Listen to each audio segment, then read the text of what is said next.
Welcome back to MotoringBox. I'm Sean McKellar, and today we've got something I've actually been looking forward to for a long time. So on a lot of today's modern vehicles, they have daytime running light LED strips, and I'm actually quite envious as to how these look on those cars. But when it comes to older cars like the BA Falcon, it is a real challenge trying to integrate an aftermarket sort of setup onto these cars if that's what you're after. Now you can actually get headlights which have daytime running light strips running along the bottom. I'm not a big fan of how they look, but that is one option.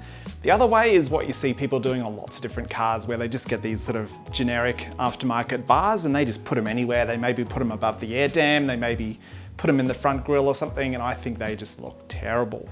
But as luck would have it, there is a brand new option for the XR model BA and BF Falcons, and I've got them right here.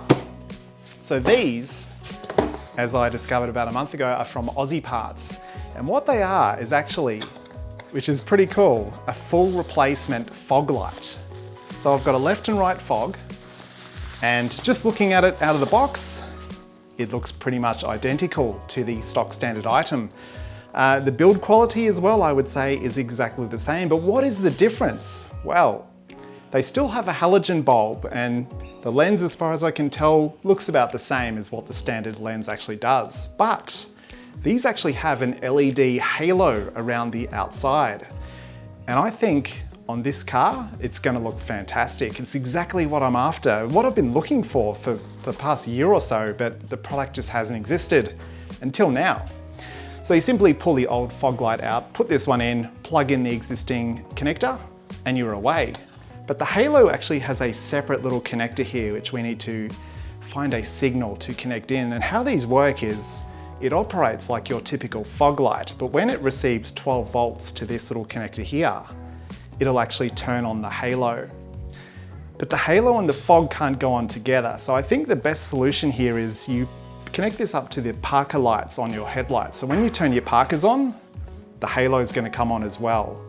But as soon as you turn your fog light on, the halo is going to turn off and the fog light will turn on as usual. So you can't have the halo and the fog on together, but I think that's probably for the best. So that is how I'm going to wire it for today. The only other solution, which I'm not actually going to do today, even though I have the part, is you can get like a daytime running light controller. And what this does is you connect this up to your battery and it'll actually sense from the voltage rise and fall when the engine starts and when the engine stops. So whenever you start the engine, this will supply power to your halo or to your daytime running light or whatever you got. And then when the engine turns off, it'll stop it. So that also could be a really cool solution if you don't want it sort of in tandem with your parkers, which is what we're gonna do.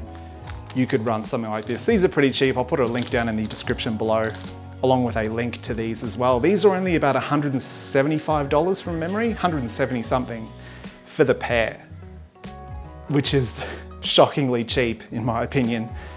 So how could you not give this a go, you know? And from the outside, that halo is very subtle. It's just a white band, probably about 5 or 6 millimeters thick all the way around. So it is very subtle, and I think it's not going to stand out until you turn that halo on. So I guess we should just get straight into the installation.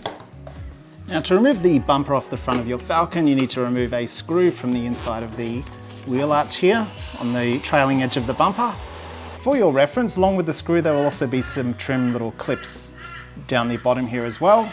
So release them on both sides. And then along the top of the bumper here on the front grille, there's a little trim clip as well. These things are really hard to get out. Sometimes they just free spin instead of unscrewing. So there's one on either side of the grille. Once you release both of these, you'll be able to remove the front grille. Like so. And we also need to take this little plastic cover panel here off the front. There's 4 more. Again, they're pretty hard to get out sometimes. So we can now get that one out of the way. Now we have 2 10mm bolts. Now after these 2 10mm bolts are out, you do need to remove every single screw or bolt from your under tray that's going along the front edge of the bumper. You don't need to release the whole under tray from the underside of the vehicle, just the ones along the leading edge that screw into the bumper itself. Now that these have all been released, this bumper will come straight off. Simply pull the bumper away a little bit on either side, just like so. Pull the other side away as well. Done. So before you can pull the bumper away too far, we need to disconnect the existing fogs. Just push down on this little connector here, pull it apart. Do the same with the other side as well. And we can pull this bumper up onto the bench and have a look.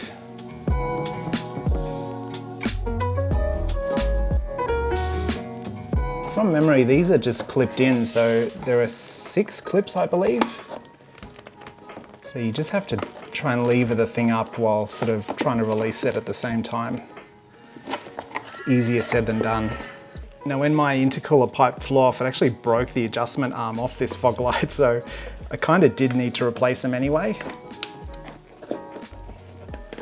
So it is lucky we've got this aftermarket version available to us to fix the issue. There we go, she's out. So these fog lights are left and right specific, and I did actually mix up my new ones a little bit, so I need to make sure that we're actually reinstalling the correct light on the correct side.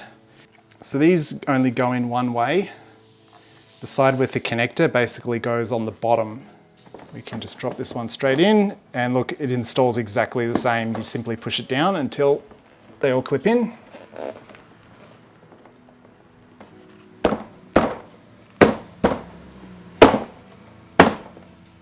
There we go. Do the same on the other side. So we'll drop our new light in, nice and simple. All right. I know I installed that like a bit of an ape, but that's what needs to be done.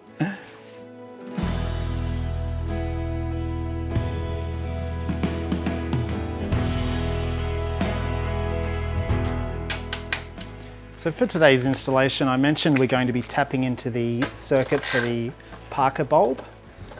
So to do that, I need to get to the headlight or the low beam loom, which is sort of right down here. So I'm going to just pull the airbox out to make that a bit easier for us.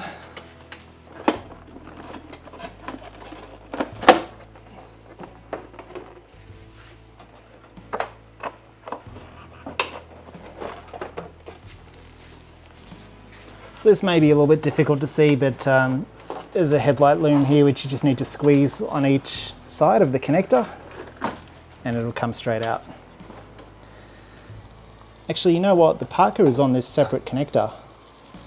So I'm going to have to prod this one. Cool. Right, so the Parkers are currently on. I need to prod this little connector here. Okay. So it is that brown one. So what I'm going to have to do is peel back a little bit of this tape here to expose this brown wire, and then that's the one that we're going to splice onto. This tape is so old that it's kind of just falling apart anyway, so it's going to be pretty simple, I think. Okay, that should be enough. So again, there is a brown and a black wire here which run to the Parker light connector, which is this one here. We're after the brown one. So I'm going to separate him off a little bit, and that there is where we're going to tap in. How are we going to tap in? Well, I'm glad you asked. Let's have a look. So here we are back down with the new fog light. This is the connector which we need to supply with 12 volts when the Parker lights are on. What I'm going to do, because this is like a blade style connector, it's got the male version. I've got a wire here which I've already put together. It's got a female version of the blade connector on it. So I'll link in the video description to what part you need for this. But yes, I've basically got this blade connector, female, with a length of wire. It's about 1/2 meter. We're not going to need anywhere near that amount. We're going to hook that on, and then we're going to feed this length of wire up underneath the headlight, which we can then splice in to the connector we were just looking at. So now that we have our wire trimmed to suit, we need to connect it into this brown one. Now we could skim a bit of the insulation off this wire and then solder it, and you could do that, but what I'm actually going to do is something that is a little bit more easy to reverse, and as I mentioned, it is a little bit controversial.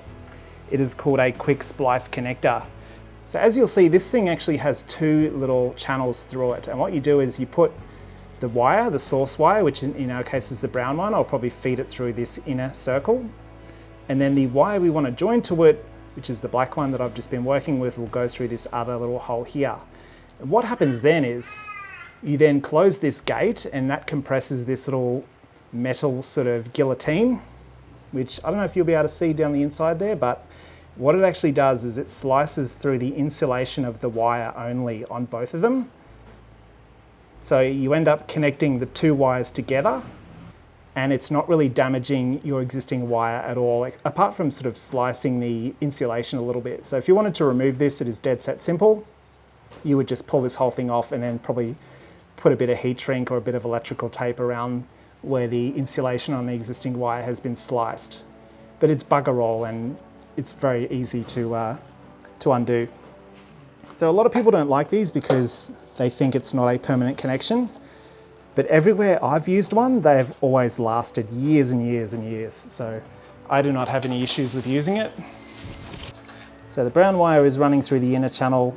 The black one is now through the outer channel. What I usually like to do instead is just compress it directly with a set of pliers rather than using the cap. So confirm that the wires are in the correct position, and then you can compress the little thing down there, like so. And then you just need to make sure that this little clip here on the outside is clipped on like that. And that's all you need to do. So what we can do now is turn our parkers on and confirm that the fog light halo turns on. If it does, we're done on this side anyway.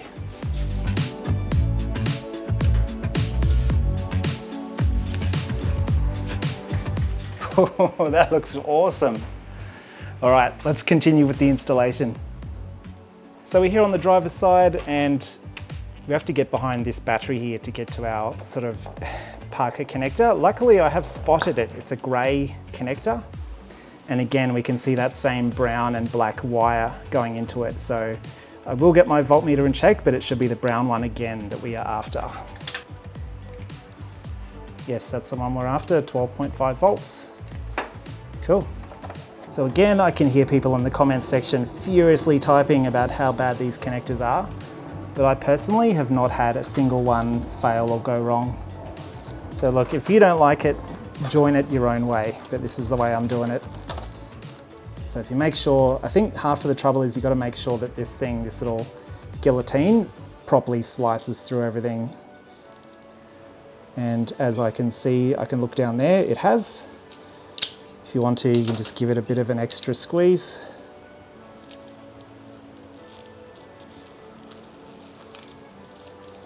But again, before we reinstall it, we can turn our parker light on and just make sure that it looks good. Looks really good. So I'll shut this little clip thing on, and that should be done. Let's plug it in and see.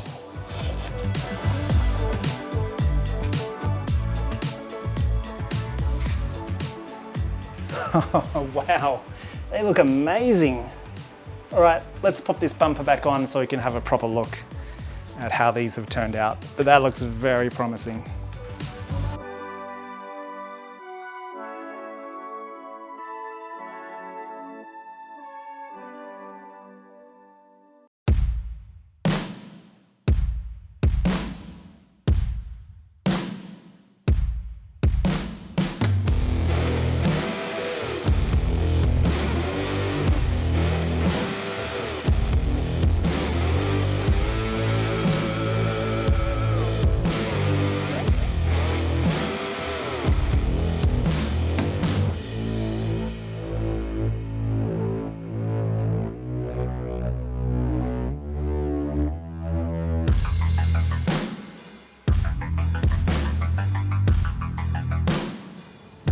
So the halos, they're nice and strong, but in my opinion, they are not too overpowering.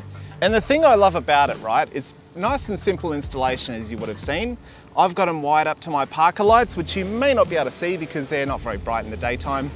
But if you turn your fog lights on, you can leave that switch on and you'll never ever see the halos, because let me show you. So we'll turn the parkers off, right? We'll turn the fog light switch on. So as soon as we turn our parkers on, the fog lights are going to come on as usual. So if you left that fog light switch on, you would never know that these lights are aftermarket because they pretty much look exactly like stock standard unless you have a really close look at them. So I'm actually pretty happy with this result. If you've got the headlights on as well, if you've got your high beams on, I think it's a really cool look, especially if you keep those fogs off. I just think it looks incredible. So yeah, I'm actually really impressed with how these lights look on the car. They are a really nice addition, I reckon, and they don't ruin any of the car's beautiful lines that Ford designed back in the day. You're not adding weird headlights with straight daytime running lights and things like that. These just look perfect. So I'm stoked, over the moon, and I can wholeheartedly recommend them if you want to get them for your car. So that's it. Thank you very much for watching. If you've got any questions, hit me up in the comments below. Otherwise, see you next time.